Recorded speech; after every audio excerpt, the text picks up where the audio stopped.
Pero during the time of Senator Lacson, kaisa-isa siyang chairman na obvious, dinidetermine ang direction ng committee. Siya na nagtuturo kung sinong guilty o hindi. Pati papunta sa DOJ, papunta sa ombudsman, di ba? Parang nagpapasahan.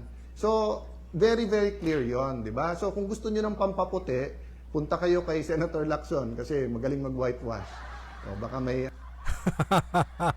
Natawa ako doon, pampaputi ah. Ano kayang ibig niyang sabihin na naman nito? Ano yan, may pampaputi, di ba? Oh. So, yun ang kino-compare niya ako sa lahat ng naging Senate President. Sige, compare din kita. Di ba? Kay Senator Gordon, ang comment lang naman doon dati mag-chance din magsalita yung iba.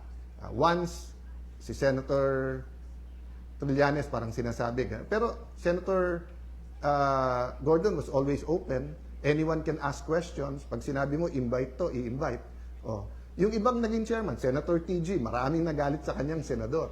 Marami. Kasi nga yung Napoles, maraming tinamaan. Actually, sa kay Senator Lacson, kasi magaling mag-whitewash. Oh, baka may ano yan, may pampaputi, di ba? Oh. So, yun ang kino-compare niya ako sa lahat ng naging Senate President. Sige, compare kita.